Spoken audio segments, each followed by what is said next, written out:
guys, welcome back to some more reviews, and today talk about Scream 3. Now, Scream 3 I found to be very entertaining. Like I said, I think it's very underrated. And Scream 3 I just thought was well directed, well acted, very entertaining, interesting idea. I really enjoyed the idea, and I had a lot of fun with the movie. And it's 116 minutes, but it goes by at a very fast pace. It keeps it entertained. It keeps it fun. And Wes Craven did a great job of directing it. It had a great mood to it, a great atmosphere. Um, the fact that it took place in Hollywood, I really enjoyed that idea because the movies are based around movies like based around they mention other horror movies in the franchise, like Halloween and stuff like that. So the fact that it took it to Hollywood, I really enjoyed the idea, and they used the sets well in Hollywood. The atmosphere of Hollywood really well.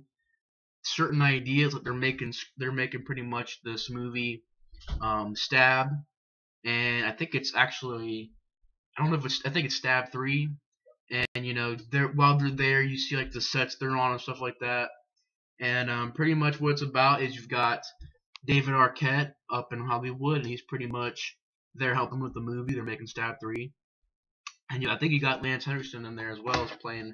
I don't know if he was playing the director or the producer. I think he was playing the director, Lance Henriksen, which is pretty cool. And once again, great cameos. Very, very fun movie. There's a lot of, really awesome stuff to it. Death scenes are really interesting in the movie. It wasn't much of the death scenes themselves weren't. I mean, they weren't over like they weren't like gory or anything like that. They were bloody, but they weren't gory.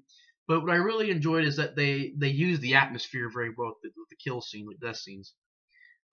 For instance, there's a scene where Ghostface is chasing this girl around in the studio, in this place, in the building, and she gets into the costume room and she's hiding behind, all these Ghostface costumes, and one of them pops out and stabs her, and she dies. And I thought the atmosphere was really well handled. The fact that she goes in this one room, picks up a knife, but it's all floppy because it's a prop knife.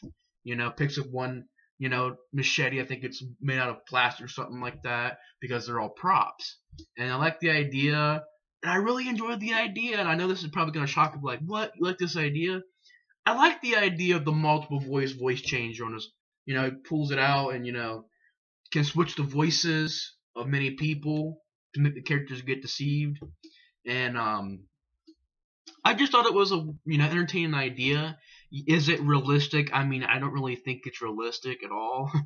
I mean, I'm sure there's probably a voice changer out there, like just a regular one, like they were, in the first Scream and the second Scream movie. But I don't know, there might be one out there. I mean, I don't even know, honestly, because I mean, I don't think there is. Honestly, I think it's not real. I don't think it's real. So it is a bit silly, the idea of the multiple voice changer, because to be honest, it's not realistic. It's kind of like, it's not real. Honestly, I think it's not real.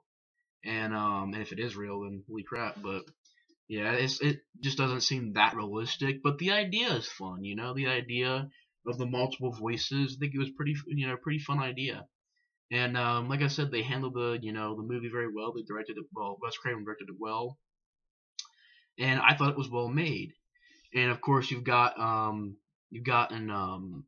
David Arquette coming back playing Dewey. You've got Courtney Cox coming back playing the reporter. I just forgot her name for some reason. Gail Weathers. I don't know why I forgot her name. And of course, you've got Nev Campbell coming back playing Sydney. And do I have problems with the movie? I do have some problems, but it gets a 5.5 on IMDb. That is extremely low. That is way too low. I think that this movie, the good rating for this movie that I would give it probably a 6.1, 6.2. If I was on there rating the movie, give it probably a 6.2 or 6.1. But the problem with the movie is the acting can kind of get a little bit, over the top sometimes. But that was one of my issues with Scream 2. The sequel to Scream, Scream 2. Not Scream as I meant the original. The original had great acting. Scream 2, though, the actual sequel. I had a problem with that where the acting would sort of get over the top, and certain scenes. And the same with this movie. Some scenes, the acting kind of gets a little bit over the top. But I mean, you got that problem. You've also got just certain things that don't shouldn't like feel like they shouldn't be in the movie. Like they're in a wrong movie. Like there's a scene that feels very out of place where it's Nev Campbell is falling asleep and she's having a dream about her mom, and it's like a ghost of her mom walking around, and it just didn't feel like it needed to be in the movie. I'm like, this is a Scream film. We're just seeing like ghosts and stuff. I'm like, ghosts in a Scream movie? Like, I was kind of like, this doesn't really feel like it should be in a Scream movie. Honestly, it really doesn't. There's also a cameo by Jay and Silent Bob, which was pretty fun. And I don't know, I just found it to be very entertaining. And pretty much the story is, like I said, you got David Arquette and Hollywood helping them make the movie. Courtney Cox comes there to do this news cover, this report, and you find that Nev Campbell is pretty much she's moved way out in she moved way out in the country, and she's pretty much changed her name, and she works with talking to people on the phone and stuff like that. And sorry about all the noise up there, guys. Sorry about that.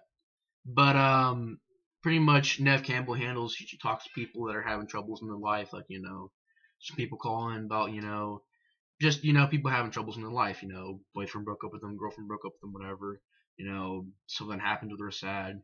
She pretty much talks to those people, kind of makes them feel better, and one thing leads to another, and you find out that there is this killer, pretty much copycatting. Well, it's not really much copycatting. He's pretty much trying to recreate the murders of the original Scream, and basically you find out these people that get killed, certain last names link up to the original, like the original victims in the original Scream, and certain people you're like, well, that person that got killed links back to something, a clue back to the original, and pretty much this killer's there, he's killing people, and you get, like I said, many cameos. You've got Jay and Silent Bob cameo. You've got, I believe. So you got Lance Henriksen in the movie.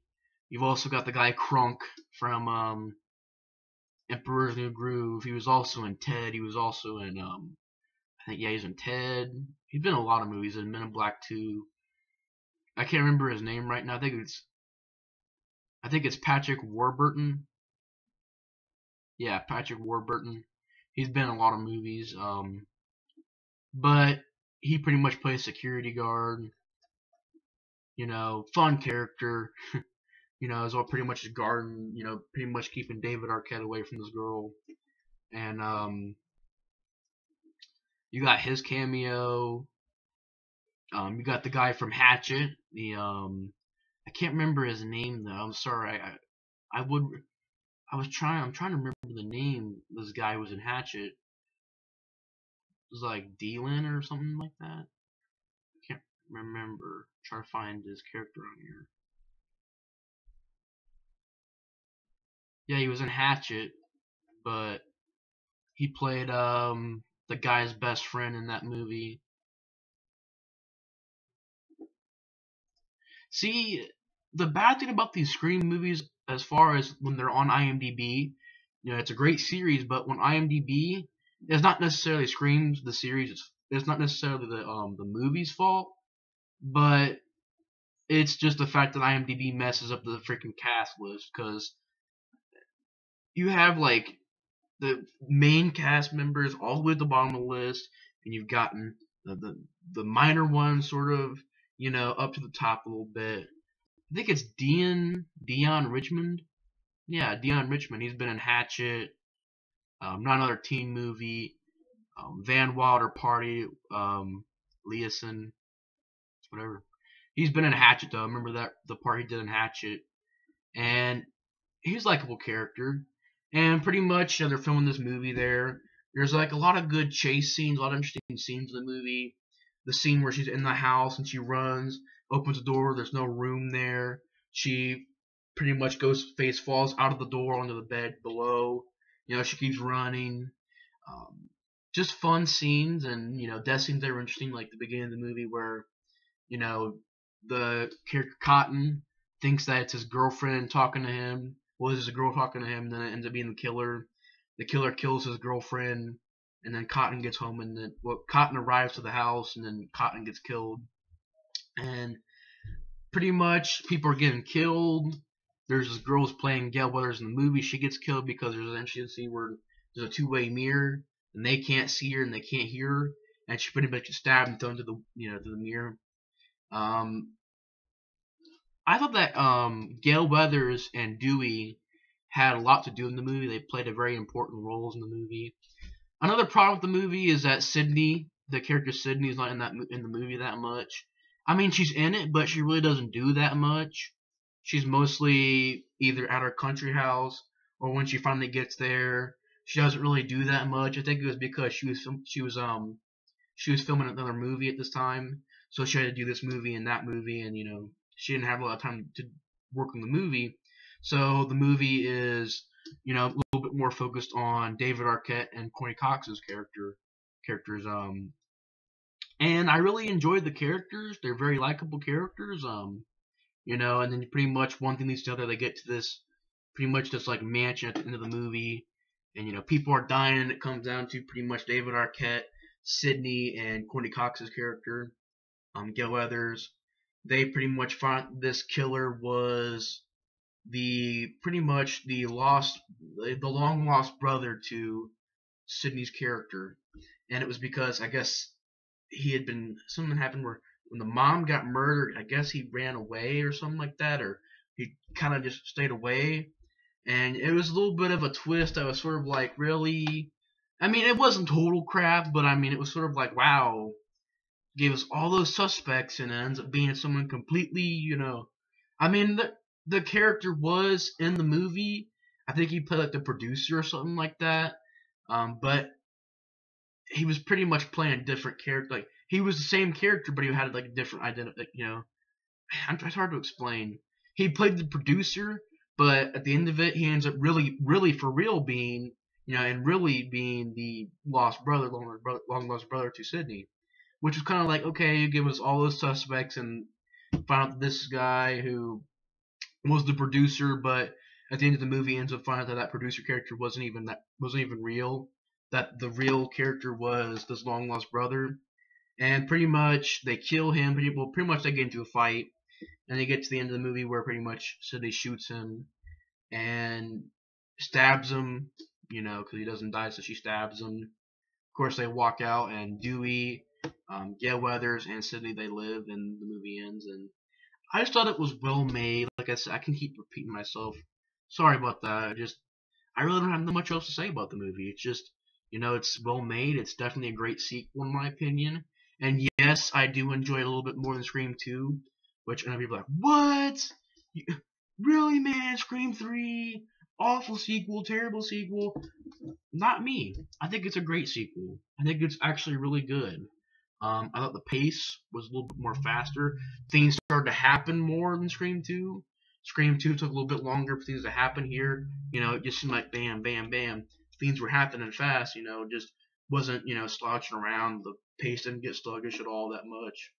Actually, I don't remember it getting sluggish, the pace. And, just things kept happening really fast. Great shot, the movie shot well. Great chase scenes.